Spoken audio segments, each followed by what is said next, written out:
आज ऑफिसमधनं येताना सगळे डेअरी प्रोडक्ट मी घेऊन आलेले, म्हणजे दूध, दही, ताक, पनीर, श्रीखंड अशा सगळ्या गोष्टी घेऊन आलेली. कारण चितळेमध्ये गेली ना की मग ह्या सगळ्या गोष्टी मी आवर्जून घेते. कारण चितळेचं दही पण म्हणाल, ताक पण म्हणाल आणि श्रीखंड पण म्हणाल, सगळे अगदीच असं चांगलंच असतं. म्हणजे त्याची टेस्ट खूप चांगलीच असते. आणि मला ना चितळेचं जे इलायची फ्लेवर असतं ना, वेलची फ्लेवर, ते खूप आवडतं. पण सगळ्या ज्या काही आणलेल्या गोष्टी त्या पहिल्या मी धुवूनच घेते. कारण मी डायरेक्ट आणल्यावर की त्या फ्रीजमध्ये ठेवत नाही. त्या व्यवस्थित पहिल्या क्लीन करून घेते, स्वच्छ पाण्याने धुवून घेते आणि त्याच्यानंतरच आतमध्ये ठेवते. पनीर आणि ताकाची पिशवी मी तशीच ठेवते. दही मात्र मी ट्रान्सफर करून ठेवते. पनीर मी असं एका भांड्यामध्ये काढून ठेवते आणि त्याच्यामध्ये ना पाणी ओतते. म्हणजे पाण्यामध्ये ना ते पनीर पूर्णपणे बुडायला पाहिजे. आणि जेवढे दिवस तुम्हाला ठेवायचं, म्हणजे मी जास्त दिवस नाही ठेवत, 2-3 दिवस ठेवते. आणि आता पाणी ठेवलंय, पण मग मी उद्या परत पाणी चेंज करेन. जेवढे दिवस तुम्हाला ठेवायचं आहे तेवढे दिवस तुम्ही रोज पाणी चेंज करा. म्हणजे 24 तासातनं एकदा तुम्हाला पाणी चेंज करायचं आहे. म्हणजे पनीरला वास देखील येत नाही आणि पनीर अगदी ताजं राहतं. प्रत्येक वेळेस की मी घरी बनवत नाही, कधीतरी मी पण शॉर्टकट करते की मी विकतचं घेऊन येते. कारण प्रत्येक वेळेस तेवढा वेळ देखील नसतो, कधी कधी खूप अवघड होऊन जातं. तर त्याच्यासाठी मी एक स्पेअरमध्ये ठेवून घेतलेलं. दही मी या काचेच्या कंटेनरमध्ये भरून ठेवते. तुम्हाला माहिती आहे, बऱ्याच वेळा मी माझ्या व्हिडिओमध्ये दाखवलं असेल.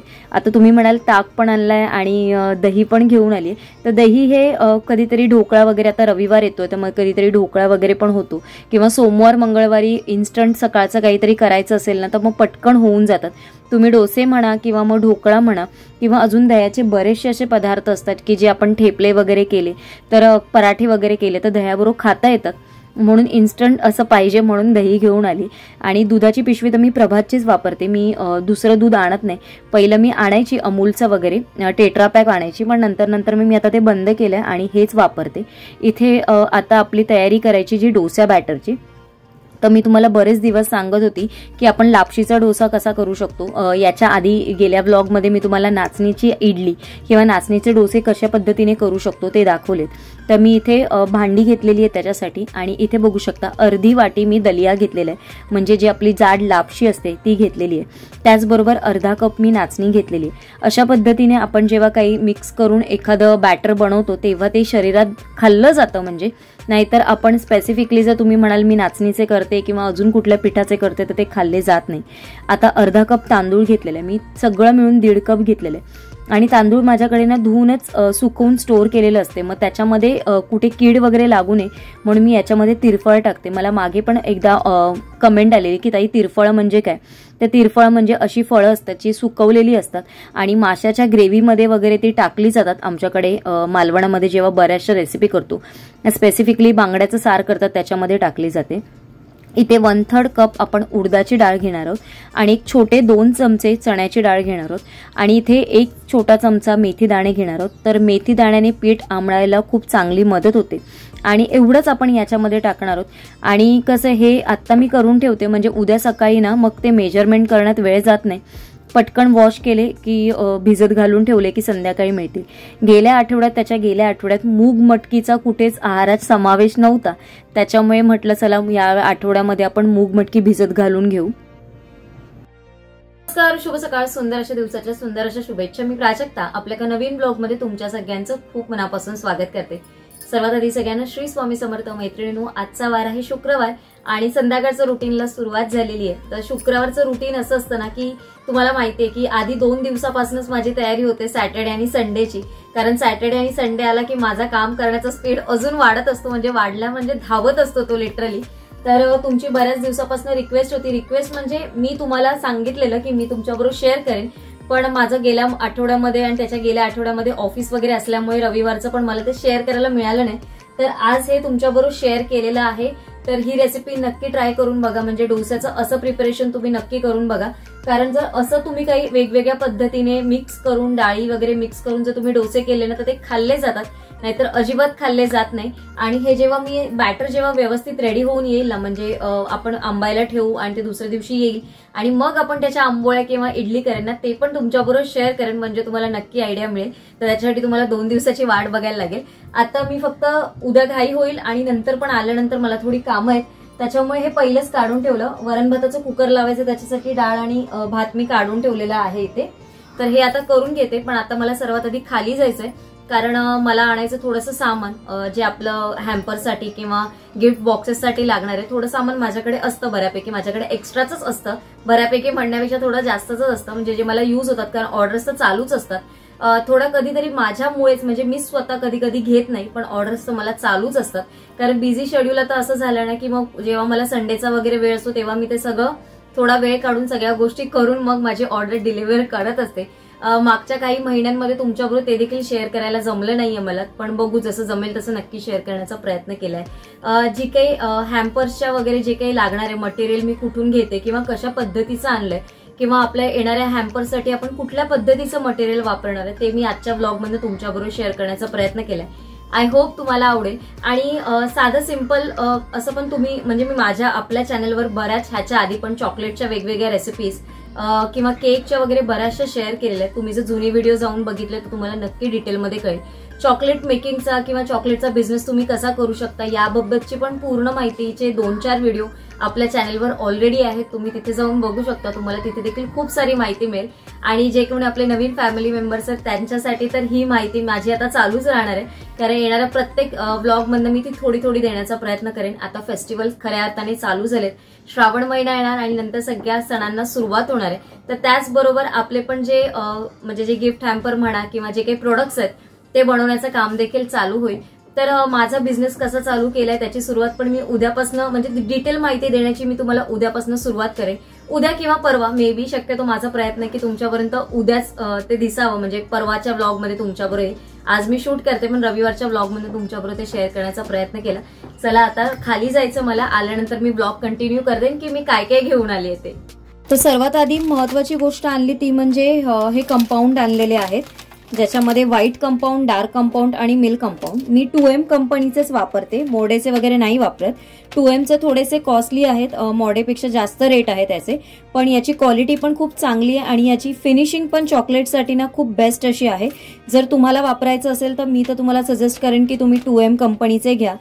जे काही 30-40 रुपयाचा फरक असेल प्रत्येक बारमध्ये, पण ही कंपनी खरंच खूप चांगली असेल फिनिशिंगच्या दृष्टीने. आणि डार्क कंपाऊंड जर म्हणाल ना, मोडेचा जो मी म्हणाल ना, तो थोडासा कडवट लागतो, पण याला अशी कडवट टेस्ट नसते. म्हणजे मोडेच्या याच्यामध्ये तुम्हाला व्हाईट कंपाऊंड वगैरे थोडा मिक्स करावं लागतं थोडासा जर कडवट असेल तर, पण याच्यामध्ये गरज नाही लागत. तर हे माझ्याकडे ऑलरेडी एक आहे, मी अजून एक घेऊन आली आहे. त्याच्यानंतर हे बॉक्सेस असे आणलेले आहेत. हे केकसाठी पण मी पॅकिंगसाठी यूज करते आणि हे चॉकलेट रॅपसाठी वगैरे पॅकिंगसाठी पण मला यूज होतात. वेगवेगळ्या प्रकारचे वेगवेगळ्या साईजचे मार्केटमध्ये अवेलेबल आहेत. फेस्टिवल चालू होण्याच्या आधी मार्केटमध्ये काय ट्रेंड चालू आहे हे पण तुम्हाला बघावं लागतं. म्हणजे तुम्हाला सगळ्या गोष्टीत ऍक्टिव्ह राहणं खूप गरजेचं आहे. फक्त तुम्ही करायचं म्हणून केलात तर त्याला काही अर्थ नाहीये. आणि प्रत्येक गोष्टीमध्ये तुम्ही वेगळं असं स्वतःचं काय देऊ शकता, व्हरायटी वेगवेगळी काय देऊ शकता ना, ते देखील तुम्हाला बघत राहणं खूप गरजेचं आहे. म्हणजे कुठलाही फेस्टिवल आला ना तर 2 महिने तरी आधी या सगळ्याची तयारी करावी लागते. तर अशा पद्धतीचे हे आहेत बघा, हे पण मोल्ड आहेत, म्हणजे हा ट्रे आहेत रॅपिंगचे. याच्यामध्ये उपयोग याचा मी कसा करेन ना तुम्हाला येणाऱ्या ब्लॉगमध्ये बघायला मिळेल, तेव्हा मी तुम्हाला दाखवेन. म्हणजे तुम्हाला नीट डिटेलमध्ये कळेल की हे प्रोडक्ट्स मी कशासाठी आणि कसे कसे वापरते. आपल्या हॅम्पर्ससाठी म्हणा किंवा जे काही आपण रक्षाबंधनचे चॉकलेटचे बॉक्स वगैरे बनवणार आहे त्याच्यासाठी याचा उपयोग कसा होईल ते सगळं मी सांगेन. तर अशा पद्धतीचे ब्राउनी बॉक्स येतात, ते पण माझ्याकडे संपलेले, तर मग यातले मी घेऊन आली. हा असा खाली बॉक्स असतो आणि त्याच्यावरती हे असं लीड असतं, म्हणजे जर तुम्ही भरला ना की मग व्यवस्थित तुम्हाला पॅक करता येतं हे सगळं. असं अशा पद्धतीने सील पॅक तुम्हाला बघितलं असेल तुम्ही बऱ्याच वेळा जेव्हा आपण शॉपमध्ये वगैरे जातो तेव्हा अशा पद्धतीचं पॅकिंग असतं. तर याचा उपयोग पण मी गिफ्ट हॅम्पर्समध्ये वगैरे करते. कशा पद्धतीने करेन तर तुम्हाला येणाऱ्या ब्लॉगमध्ये बघायला मिळेल. याच्या पोटली बॅग्स होत्या, त्या पण माझ्याकडे वेगळ्या कलरच्या होत्या, तर म्हटलं आता थोडासा वेगळा कलर आणते म्हणजे मिक्स मॅच करून मला वापरता येतील. तर या पण थोड्याशा घेऊन आली. एकदा गेली की मी बऱ्यापैकी सगळं सामान घेऊन येते, म्हणजे एकदाच लिस्ट करते की माझ्याकडे काय काय संपलंय ते आणि मग त्यानुसार घेऊन येते. त्याच्यानंतर हे रिबिन बो आहेत, याचे पण 2 पॅकेट्स घेऊन आले मी. आता तुम्हाला एकच पॅकेट दाखवते. तर हे रेडीमेड बो असतात. तर हे बघा, हे मी तुम्हाला दाखवते कशा पद्धतीने असतात. इथे हे असतं आणि इथे खाली याच्यामध्ये ना हे असे 2 टोक असतात. तर आपण काय करायचं, हे फक्त जे असतं ना ओपन, त्याला असं पकडायचं इथे आणि हा जो पोर्शन आहे आतमधला तो फक्त असा धरून खेचायचा असतो. मग असा छानपैकी हा बो तयार होतो रिबिनचा. मग तुम्ही हा कशा पद्धतीने पण वापरू शकता. म्हणजे तुम्हाला गिफ्ट हॅम्परवरती म्हणा किंवा नुसतं प्लेस करायचं असेल किंवा असं पूर्ण पॅक करायचं असेल तर हा असा बो तयार होतो. हा बघा.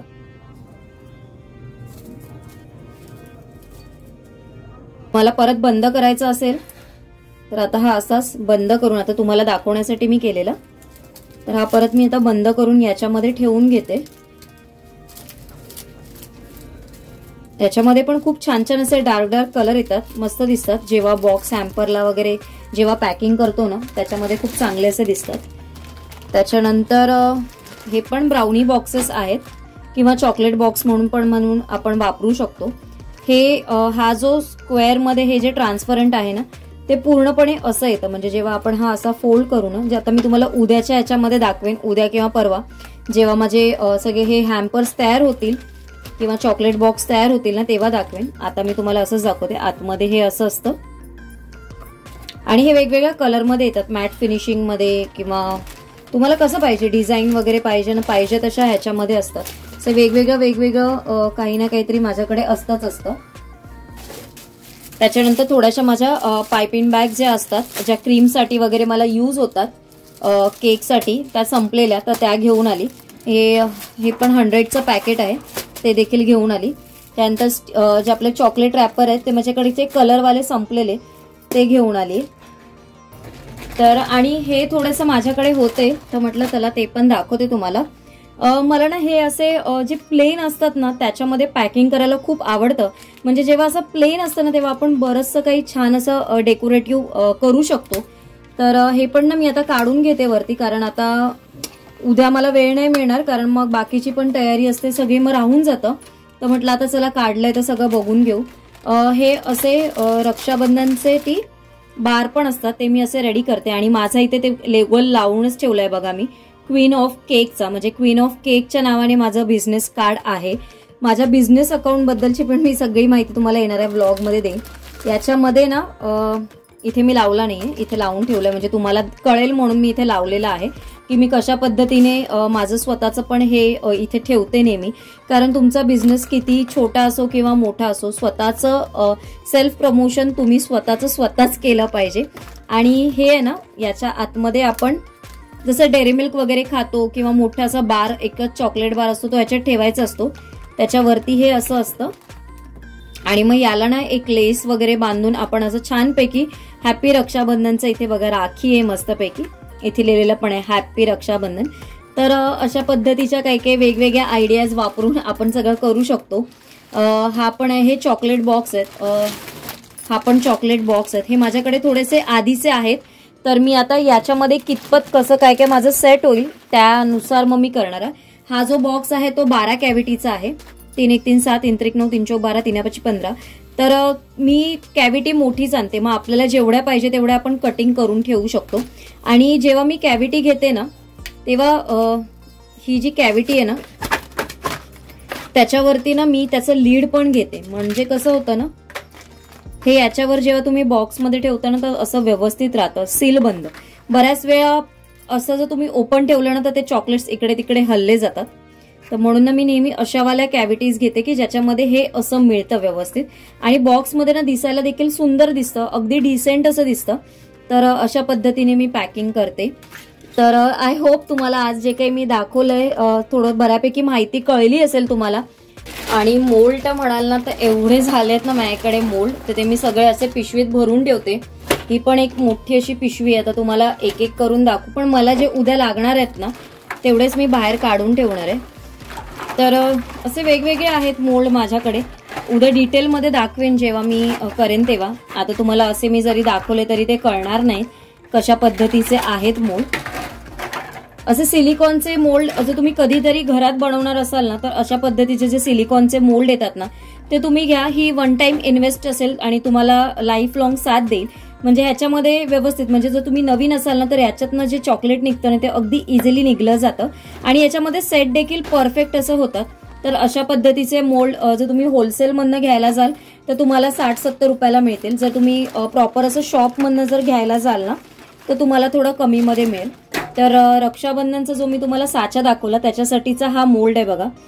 असं हे भाऊ आणि बहिणीचं क्यूटचं असं चित्र आहे आणि हॅप्पी राखी असं लिहिलेलं आहे. तर याच्यामध्ये तुम्ही चॉकलेट ट्रान्सफर करून याचं वेगवेगळ्या पद्धतीने डेकोरेशन करून छान असा बार चॉकलेट बार तयार करू शकता.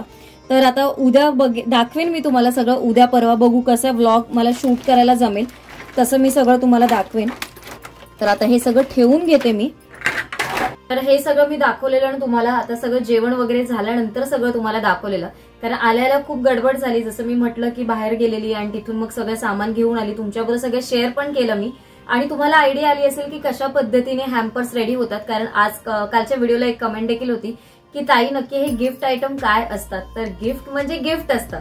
म्हणजे तुम्ही कुठलेही गिफ्ट म्हणा, मग त्याच्यामध्ये तुम्हाला जे आवडेल, समोरच्याला जे म्हणजे तुम्हाला द्यायचं असेल ते तुम्ही गिफ्ट मार्फत त्याच्यामध्ये काही चॉकलेट्स वगैरे ऍड करून असं काहीतरी एक कॉम्बो तयार करून समोरच्याला देणार असतात. तर असं ते गिफ्ट आयटम असतात. जेव्हा मी उद्या करेन ना तेव्हा तुम्हाला ते नीट कळेल. म्हणजे मी तुम्हाला सगळे रेडी करून दाखवेन तेव्हा तुम्हाला आयडिया येईल की कशा पद्धतीने आपण ते सगळं करणार आहोत. आय होप तुम्हाला येणारा व्लॉग बघण्याची उत्सुकता तेवढीच असेल जेवढी मला तुमच्याबरोबर शेअर करायची आहे, तेवढीच तुम्हाला पण ती बघण्याची नक्कीच असेल. I hope. मला असं वाटतंय की तुम्ही जर असेल तर मला नक्की कमेंट करून सांगा. तुमचं काही सजेशन असेल आजच्या व्हिडिओसाठी मला नक्की कमेंट करून सांगा. व्हिडिओ थोडा जरी आवडला तर लाईक, शेअर, चॅनलला सबस्क्राईब करायला विसरू नका. लवकरच भेटेन म्हणजेच उद्या एका छानशा व्लॉगमध्ये. तोपर्यंत सगळ्यांना Shri Swami Samarth. Bye bye and take care.